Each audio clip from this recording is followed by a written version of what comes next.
Good morning, ladies and gentlemen. Welcome on back to the channel. I hope that you guys are having a fantastic day out there. Let me make sure that my phone is on silent here for it. I had it on sound before and I don't know if I remember to do that.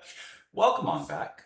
Thank you so much for stopping on in, as today we dive into Adagio for Strings, a work by Samuel Barber, which was finished in 1936. We're giving this a listen because it was suggested, requested, sponsored by Randy. Randy, thank you so much for the recommendation. Thank you so much for the support as well.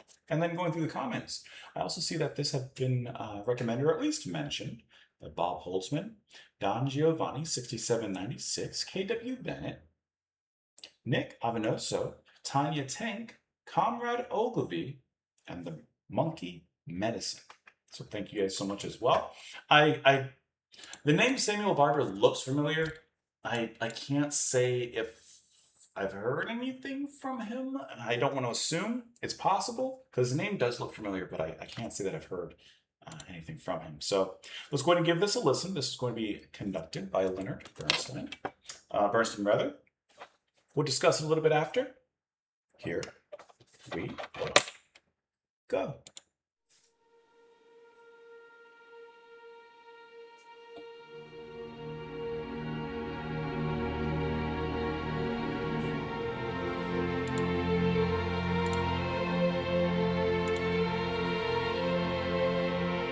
This sounds familiar now that I'm thinking about it.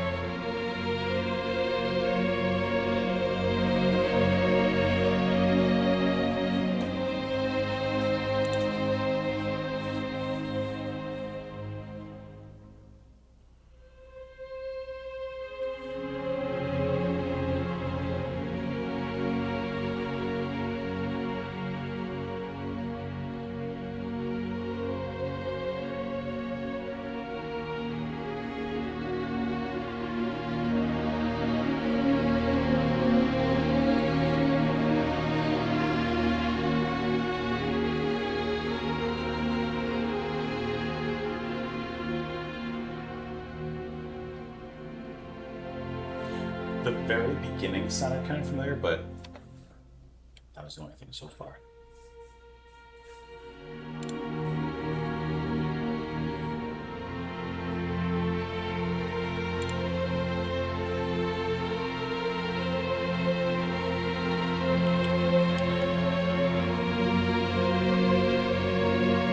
It's so sweepingly dramatic.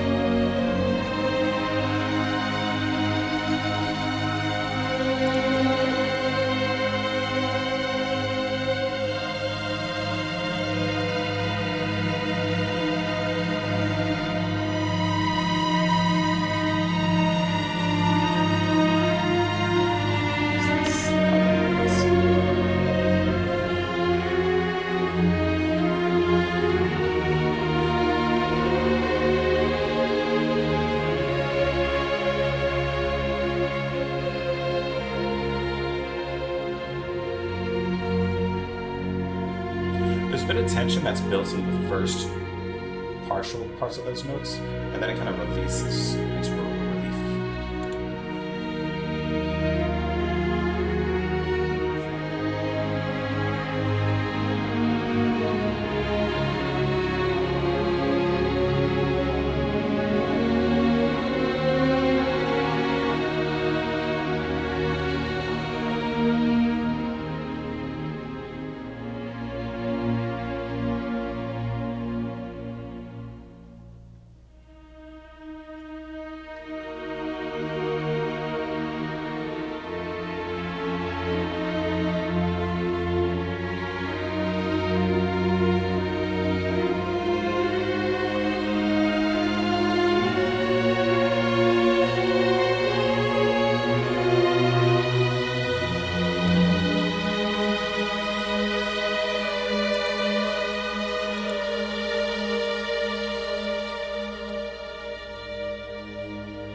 It feels so sad and tragic, but there's also a kind of silver lining in it, I feel.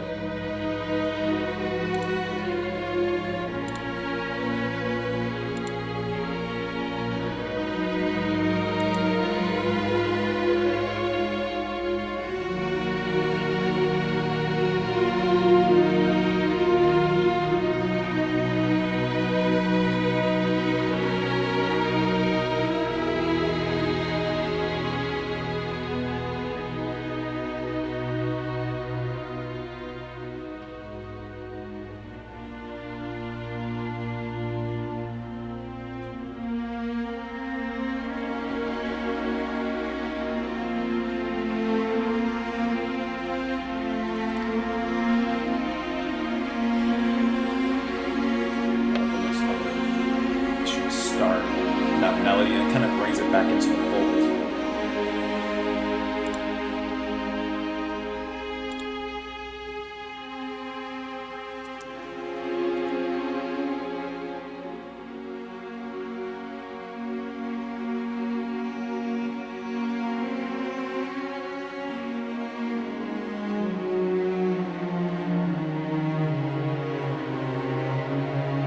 Kind of always playing slight variations on that theme.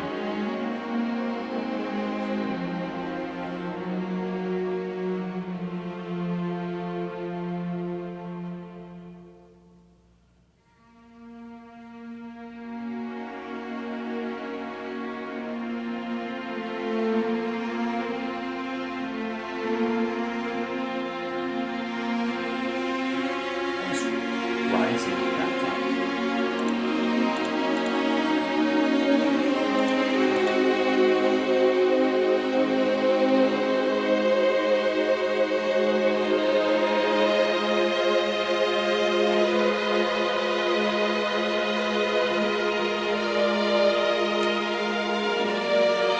Love when it starts it off with this.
Had really unique harmonic sound. There's your exhale.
It's like you were holding your breath listening to that. At least felt like I was. You know what's kind of interesting? Looking at the album, I don't know if you guys saw the like. I mean, you probably did when it was playing the album that came up while it's being played. Romantic favorites for strings. Can I tell you? I mean, this is of course just personally. I don't hear anything romantic about this at all. I hear tragedy. I hear heartbreak. I hear sadness, struggle. But then I also hear hope and a little bit of a light at the end of the tunnel. I hear, the human spirit persevering and enduring. That's what I hear listening to this. I don't hear any sort of romance in here at all. But regardless, so the first part of this, I've definitely heard. Couldn't tell you where, couldn't tell you how. But I've heard that, like that rise I would assume perhaps in a movie or a TV show, probably during a dramatic scene of sorts, because that's what the music sounds like it would perfectly capture. Some sort of, very dramatic and theatrical moment, perhaps a climax within a film or such. But that aside, this to me is such a heart wrenching piece of music. This is actually imagine if your heart was a wet towel and it's wringing that towel. It's wrenching your heart and just like making it hurt and like putting pain in it. But at the same time, like I said, there's those moments where even though you do struggle through some of it, it perseveres and it becomes something quite beautiful at the end. So it's really interesting how the music flows between that. And there's several different, cycles of that particular variation on the motif that's being played. Sometimes heavier, sometimes lower in the strings, sometimes heavier and sometimes lighter, but always kind of coming back around in that particular cycle and always ending that cycle with a lighter finish. And I thought that was kind of interesting how, that theme and that motif is notably heavy and dramatic, but it always works its way towards that exhale. Like I said, it always moves from holding its breath to that relaxing exhale of music. And I think that that's really nice how that works here. And the dramatic climax that takes place, I want to say around 6 minutes. I didn't really look at the time. This whole climax is so beautifully different than what preceded it. It kind of breaks away from that cycle. And I think that not only does that work obviously in a musical direction, but it also works kind of thematically. It's breaking away from that cycle of pain. This is just what I'm hearing. It's breaking away from that cycle of pain and torment and struggle and seeing something different, seeing something of a brighter future, something to look forward to.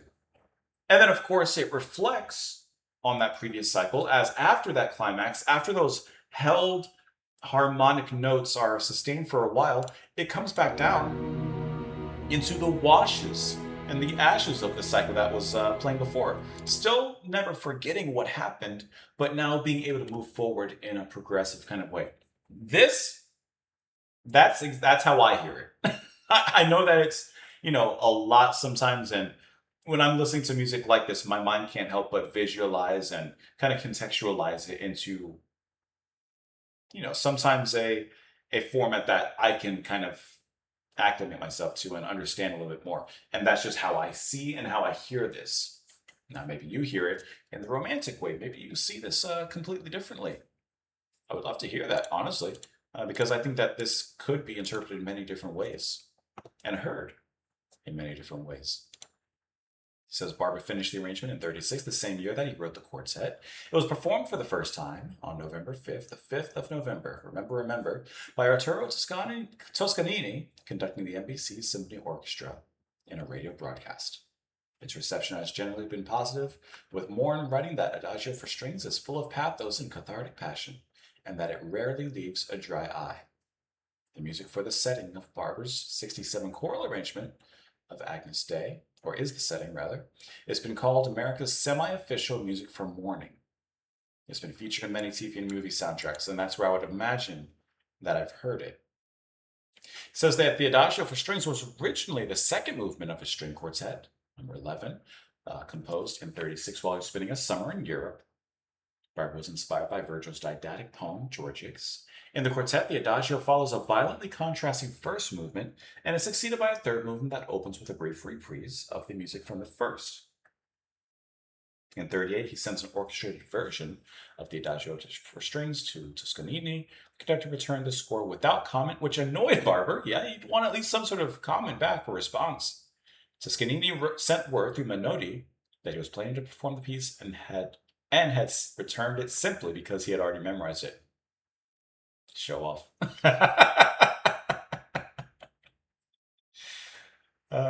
Says critical reception was mixed at the premiere. Interesting. Here's the composition here with all the specifics in there if you're interested in that kind of thing. Music critic Downs wrote that the piece is very simple at climaxes, but reason that the simple chords created significance for the piece. I would say that. You don't always need complex this and complex that. Sometimes the simplest color is the most beautiful.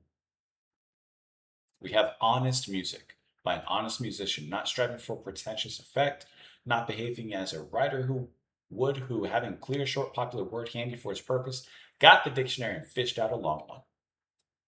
In other words, to put simply, why use long word when short word good? It goes on from there. Here's some notable use. See, broadcast over the radio at the announcement of FDR's death in 45, played at Albert Einstein's funeral. Many of these. I'm curious where I've heard it. Does it show like where it's been in music? Okay, Elephant Man, Platoon, never seen any of those. Lawrence's Oil, Outlander, never seen any of those. So Seinfeld, Simpsons, American Dad, South Park. I don't know where, but I've heard it somewhere. In some capacity, I've heard it somewhere. Sometimes there's those songs, those pieces of music that you can't quite place it, but they're just kind of in the ether of culture. Sometimes it just gravitates towards you. Let me know what you guys thought, of course, down below in the comments. I appreciate you all watching. Thank you all so much for the recommendations. Randy, thank you so much for the requests as well. I truly appreciate that. I hope you all have a fantastic rest of your day, and I will see you all later. Bye, guys.